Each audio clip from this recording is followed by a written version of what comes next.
안녕하세요. 건법부자의 유상욱 법무사입니다. 안녕하세요. 조건입니다. 네, 안녕하세요. 대표님. 예, 반갑습니다. 네, 어제 1월 10일 새해 첫 부동산 대책이 발표가 되었습니다. 네, 맞습니다. 그 발표 내용 중에 네. 우리 투자자나 신축 사업하시는 분들 음, 이런 분들 입장에서는 굉장히 파격적이고 음, 어떤 현실화된 대책이 많이 포함이 된 것 같은데 맞아요. 그 내용들을 한번 조건희 대표님이 자세히 하나하나 좀 설명을 해주시면 감사할 것 같습니다. 네, 그래서 어제 발표된 대책은 물론 기존 대책들도 영향이 없지는 않았겠지만 네, 특히 어제 발표된 대책은 투자자분들에게 그리고 현실적으로 피부에 와닿는 네. 그런 대책이 발표가 돼서 그 중에서도 더 중요한 내용들 네, 오늘 요약해가지고 네. 총 정리를 한번 네. 해보려고 준비를 했고요. 네, 한번 자료 보시면서 한번 말씀을 드려볼게요. 네, 우선 첫 번째가 이 정책을 추진하게 된 배경이에요. 네. 그래서 지금 보시는 것처럼 1인 가구, 고령화 가구 등을 해서 이렇게 다변화하는 수요에도 불구하고 주택의 공급이 없어요. 지금 그렇죠. 우리 네. PF의 문제도 있었고 고금리의 문제도 있었고. 네, 그렇죠? 맞아요. 네. 네, 그러다 보니까 실제로 작년 공급의 선행 지표인 인허가, 그러니까 공급이 되려면 허가를 받아야 되고 착공을 해야 건축이 돼서 공급이 되지 않습니까? 이게 이제 크게 위축이 돼 있고 특히 연립 다세대 등은 크게 감소. 어때요? 대표님이 보시기에 작년 뭐 최근까지 그 인허가 착공 여부가 네. 뭐 거의 뭐 눈에 띄지 않을 정도 아니었나요? 서울은 저희끼리 그냥 우스갯소리로 네. 아예 없다고 하나. 아, 그랬어요. 네, 그 정도로 시장 상황이 안 좋고 공급이 안 되는 거예요. 전에도 한번 말씀드렸지만 다세대 주택을 들어가고 싶어서 들어간다기보다는 그렇죠. 네, 가격이라든지 본인 상황에 맞춰서 이제 들어가는 주거 사다리. 거거든요. 네, 네. 그렇죠. 주거 사다리 개념. 근데 그것도 공급이 되어야 시장이 형성이 되는데 그렇죠. 공급이 없고 수요만 계속 들어오게 되면 문제가 생기겠죠, 언젠가는. 그래서 이런 공급이 감소가 정책적으로 봤을 때 정부에서 봤을 때 문제다 이렇게 추진 배경으로 문제를 네. 했던 것 같고, 공급 위축 장기화 시에 건설 산업, 지역 경제에도 영향 미치죠. 미치겠죠. 네, 사실 이렇게 건축물 하나 건축이 완성되면서 정말 많은 자금이 흐르지 않습니까? 그렇죠. 네, 그러면서 그로 인해서 먹고 사는 뭐 업체가 몇 개다, 몇십 개다 이런 얘기가 나올 정도로 건설 경기는 이 국내 경기에 굉장히 큰 맞아요. 영향을 미치는 그런 사업인데, 이게 이제 스톱이 되다 보니까 여기 지금 이 추진 배경에 나온 것처럼 그 장기적으로 경제에 영향을 줄 가능성이 크다. 그렇습니다. 네, 그래서 이런 추진 배경이 됐었던 거고, 그래서 현실적인 대책을 내놓아야겠다 해서 세부적인 내용을 한번 살펴볼게요. 네. 첫 번째가 그 아파트 재건축 재개발에 대한 이슈입니다. 네, 그래서 주요 포인트를 보면 준공 30년 도과 시 안전진단 없이 재건축 착수 허용하겠다. 네. 조합 설립 시기 조기화하겠다. 그래서 공기를 단축하겠다. 이 부분이 결국은 재건축과 재개발을 이제 진행을 할 때 네네. 속도를 좀 빠르게 하고, 네네. 그렇죠. 위에 네네. 써있다시피 문턱을 좀 낮추고 네. 사업성을 높이고 네. 중단되지 않도록 네. 이렇게 하려고 하는데, 보통은 기존의 안전진단 절차가 네. 굉장히 오래 걸리고 힘들고 이게 통과가 안 되면 다음 절차를 나갈 수가 없고 맞아요. 이랬으니까 네. 이거를 이제 병렬적으로 네. 병행적으로 좀 하겠다라는 맞습니다. 개념 같아요. 네, 그리고 그 기간도 단축하고 30년이 넘으면, 이 구체적인 규정까지 나오진 않았지만 네네. 30년이 넘으면 여기 보시면 안전진단 없이도 재건축에 착수할 수 있겠다라는 이야기를 네. 하고, 또 말씀하신 것처럼 이렇게 병행할 수도 있게끔 네. 하겠다. 예, 이렇게 해서 사업 기간을 단축시켜서 실질적인 착공을 빨리 만들 수 있겠다. 그래서 여태까지 뭐 강남이라든지 그 서울 지역 특히 재건축 사업 추진하려다가 이렇게 지지부진하게 되었던 지역도 많잖아요. 네, 너무나 많겠죠. 네, 그런 지역들에게 활기를 주지 않을까, 네. 정책적으로. 맞습니다. 네, 그리고 요거 재밌는 부분이에요. 저희 피부에도 많이 와닿는 부분이고, 구도심 재건축 재개발.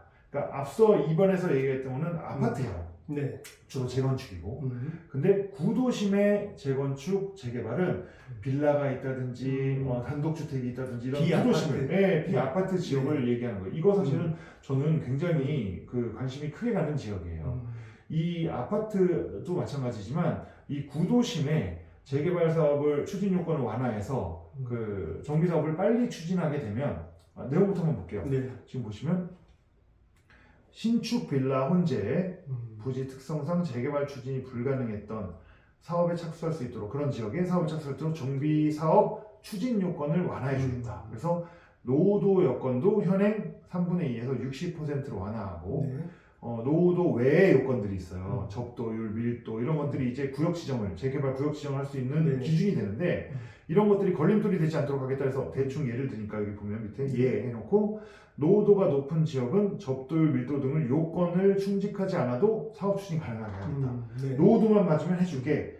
쉽게 구역 지정을 통해서 재개발 사업을 추진할 수 있게 구도심에서 어느 정도 해준다는 노후도가 있다면 그 다른 요건들은 네. 조금 완화시켜서 맞아요. 노후된 곳은 빨리빨리 좀 사업을 해라. 네, 할 수 그렇죠. 있게끔 도와줄게. 네, 라는 그렇죠. 취지인 것 같아요. 예, 그렇죠. 그래서 이 부분은 조금 더 넓게 깊게 생각해야 돼요. 뭐냐면 이렇게 해서 구역이 지정되면 뭐 아파트는 단지기 때문에 그 네. 단지 전체가 개발을 해야 되는 거고 재건축을 해야 되는 거 했지만 구도심은 수십, 수백, 수만, 수천 개의 이제 그 네. 동이 있단 말이에요. 그렇겠죠. 네. 그런데 그 중에 일부는 너무 노후해서 각자 뭐 빌라를 재건축하기도 하고 했단 말이에요. 근데 이렇게 구역을 지정해버리면 거기 건축이 안 됩니다. 이 정비사업 추진하는 동안. 그렇겠죠. 그 말은 무슨 말이냐면 그 지역에서 또 신규 공급이 이루어지지 않는다는 얘기예요. 이해되시나요? 무슨 네. 말씀인지? 그러면 결국에는 그 지역에도 공급이 또 부족해지는 현상. 수요는 늘어나는데 계속 네네. 수요가 계속 유입이 되는데 신규로 공급되는 물량, 세대수의 증가는 없다. 이렇게 우리가 또 깊게 생각할 수 있는 그렇게 거죠. 되면 그 안에 있는 주민들은 다시 정비사업 쪽으로 돌아갈 수밖에 없는 상황이 되는 건가요? 그 지역은 정비 사업을 추진하기 전까지는 공급이 안 되고 그러니까. 그 외의 지역에 네. 또 어쩔 수 없이 수요가 있으니까 음. 새롭게 공급이 되겠죠. 네네. 예, 이해되시죠? 무슨 말씀인지. 그리고 또 하나는 실제로 이 재개발 구역이 지정이 되고 빨리 사업이 추진이 돼서 사업이 추진되면 여기 어떤 현상이 일어나냐? 철거해야 됩니다. 그렇죠. 이주를 시켜야 합니다. 네네. 철거 전에. 그러면 이주를 시키게 되면 거기서 쏟아져 나오는 수요들이 생깁니다. 이거 과거에 제가 뭐 2007년도에 네. 뭐 재개발 유타운 관리체불에 정서 그 책 썼을 때 네네. 제가 표현을 했었는데 이걸 저는 이주 수요라고 표현을 네. 하거든요. 그러니까 이주하는 실수요예요. 이사를 가야 해요. 근데 그들의 특징은 주변 본인의 어떤 생활 그 지역을 크게 벗어나려고 하지 그럴 않아요. 수 없죠. 그럴 수 네. 없죠. 기존에 본인이 환경이 직장이라든지 있으니까. 뭐 여러 가지 교육이라든지 환경이 있기 때문에 그러면 그 재개발 지역 주변에 또 갑자기 빌라 살다가 아파트로 가서 이사하기 힘들어요. 그렇죠. 그렇다 보니 근처에 비슷한 수준의 주택을 찾게 되고 네. 그 수요에 의해서 또 주변 지역은 매력이 생깁니다. 예, 이런 네. 어떤 효과가 발생될 수 있는 굉장히 중요한 정책이라고 부동산 시장에 우리가 예측할 수 있는 각가지 어떤 효과들이 네, 예상이 된다는 거죠. 겁니다. 네, 그래서 이런 현상들은 우리 이제 소규모 주택 그 투자하시는 분들이라든지 이런 분들에게는 직접적인 어떤 영향이 미쳐질 것이다. 이렇게 판단이 되고 네 번째로 이제 건축 규제 완화예요. 이 부분은 지금 내용을 보면 기존의 그 도시형생활주택 같은 경우에는 300세대 이상을 짓지 못하게 했어요. 근데 그 300세대 제한을 폐지하겠다. 그래서 규모가 큰 도시형생활주택도 공급이 가능하게 하겠다. 그런 내용이고 주차 기준 하나. 이것도 재밌습니다.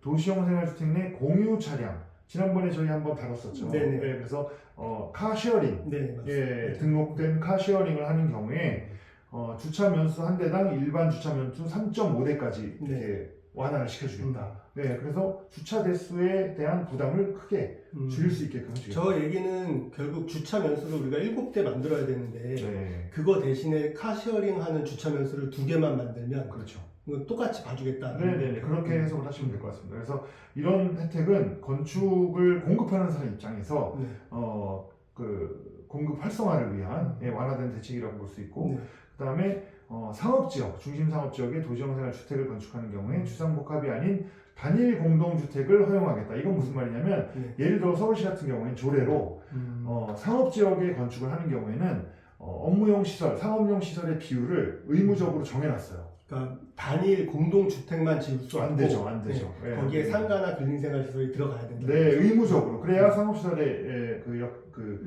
역할을 한다라고 그렇죠. 보고 이제 그런 규제를 정해놨었는데 그거를 완화하겠다, 풀어주겠다. 단일로 풀어주면 다 풀어주는 겁니다.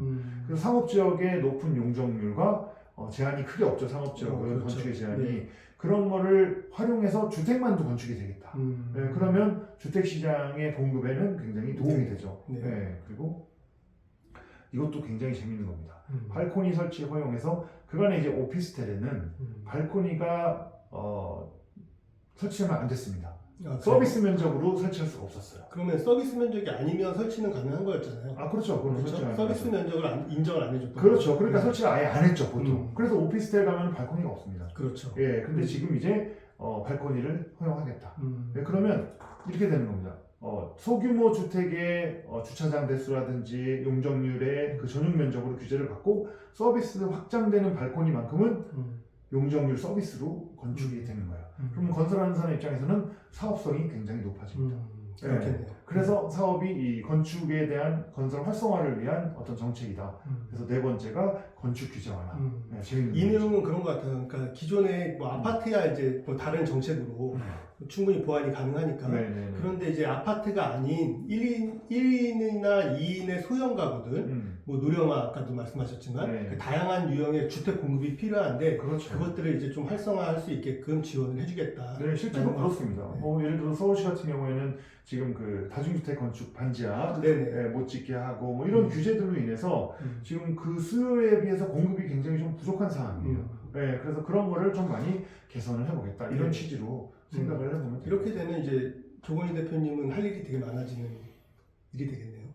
그렇게 되겠죠. 다음 얘기하시죠. 다음 얘기하시죠. 네, 그리고 다섯 번째가 요거 별표입니다. 아, 네. 네, 그래서 세제 금융 지원 혜택이란 제목으로 봤는데 네. 먼저 말씀을 드리면 향후 2년간 준공되는 그러니까 건축이 완공되는 그러니까 앞으로 준공되는 완공되는 신축 소형주택의 의미는 이제 전용면적 60제곱미터 이야기하는 네. 거고 아파트는 제외입니다. 그래서 원시 취득이라는 건 이제 준공됐을 때의 취득을 소유권 보존 소유권 보존할 때 그렇죠.